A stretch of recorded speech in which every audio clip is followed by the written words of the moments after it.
Howdy everyone, Old School Game Collector here, and this is a conversation over coffee, although admittedly this is not coffee, I am a farce. It's because it's like 5:30 in the afternoon, so I'm drinking water because I'm a wuss, and if I have coffee or caffeine at like 5:30, I will probably be up all night. Alright, so one thing really fast. I am talking about A Quiet Place, a movie that just came out in the movie theaters, and there will definitely be spoilers because there's a few things I wanted to talk about, and I thought that this would make a great conversation over coffee segment. All right, so I want to say this first and foremost, that I really, really liked the movie. I actually liked it more than I thought I would. In the last few years, scary movies have kind of become less and less my thing, mostly because I think most scary movies are just gross now. They're not actually scary, and I miss kind of old thriller, sometimes you kind of have to fill in the blanks and use your imagination for what's really happening, and a lot of scary movies just aren't that way anymore. They're just gross, and I don't care about that. But A Quiet Place just looked a little different, so I was really excited to see it, and I want to say before I dive into a couple of these things that I just think are plot holes, maybe that's too strong of language, but mistakes or some things where I kind of was scratching my head. But before I dive into that, I just wanted to say that I really, really like the movie, and that's what makes this a little weird, because it's been a really long time since I've liked a movie, but during the movie was thinking, huh, like why did they do that, or why is this happening? Because if you're anything like me, oftentimes like I'll see a movie, I like it, and then when I leave I think through everything and I kind of find some plot holes or some things that I didn't like. This was the opposite. I was actually sitting in the movie theater and looked at my friend multiple times. Yes, I was that guy, and was like, what? Like, why did that happen? Why did they do that? All right, so here's a few things, and I would love to hear your opinion and hear what you think. The first one is this. Why in the world did they let their little son walk behind them as they were heading home from the convenience store?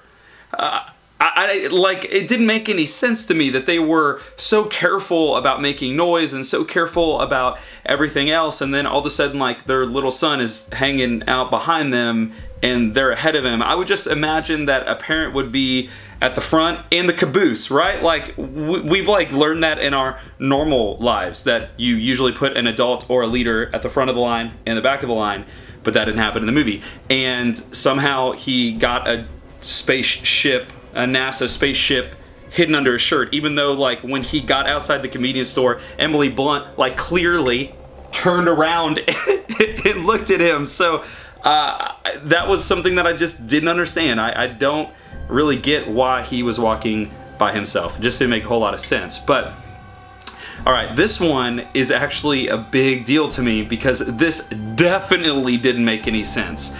Why were they pregnant? And maybe it was an accident, maybe they accidentally got pregnant and they just didn't want to take the time to explain that. But it would have been nice to at least hear why they were pregnant, because they are in a post-apocalyptic world where if any noise happens or occurs, they will get killed by, I don't know what they are actually. They look a little bit like The Last of Us creatures, but maybe not, but I just don't get it, right? Like, babies make a lot of noise, and on top of all of that, the opening scene of the movie takes place in a convenience store, and it takes place in the pharmaceutical section of the convenience store. There are definitely some contraceptives in this store somewhere, right? Like, there's birth control or there's condoms. Like, there just was so many ways not to get pregnant, and it happens, by the way, if you look at the days, it happens definitely past the end of the world, if you will, but they get pregnant, and it didn't make a whole lot of sense to me. Alright, this one's kind of small, but I thought it multiple times in the movie and looked at my friend and said this, but why do they still have stuff sitting out that can fall on the floor? At one point, Emily Blunt is walking through her house and the pictures are all askew, right?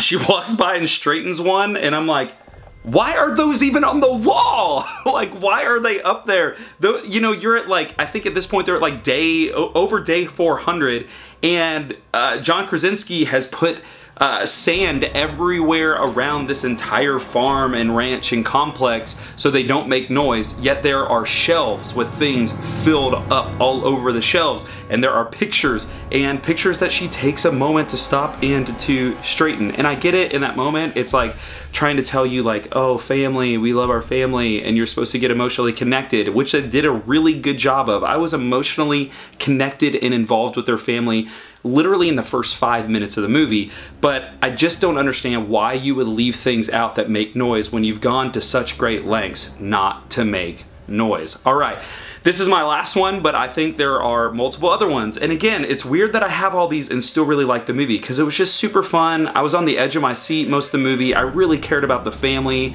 I was emotionally involved. I thought the daughter was just so good and such a great character. But this is my last one.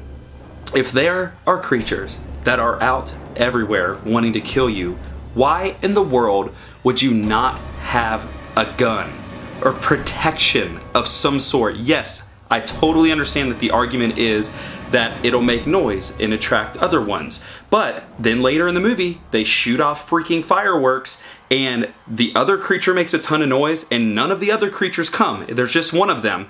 But then it's really funny because they shoot off a shotgun at the end and then all of a sudden a ton of them start coming. But the last like 30 minutes of the movie, they made a ton of noise and there was only one of them that they fought for a little while. Strange. That's a side point to the fact that if there are alien things, I don't know what they are, out and about that could kill you, I want a gun with me at all times, instead of having to rely at one point on some random axe that is sitting next to you on the side of the road. And I would just think, if they're coming after my children and I don't want my children to die, I would use a gun. Or maybe I would take that axe and like throw it somewhere so it makes noise somewhere else and then you guys can get away. I don't know. Apparently there's some other stuff in the script that maybe I don't know about, but again, I know it probably seems like I didn't like the movie. It's really strange because I actually did. I'm thinking about seeing it a second time. I have the movie pass and I may go see it again just because I want to see if, I don't know, sometimes it's nice to put those things out of your mind and see a movie a second time. So I'm curious, if you saw the movie, did you like it? If you did like it, do you agree that some of those things were just kind of like, what?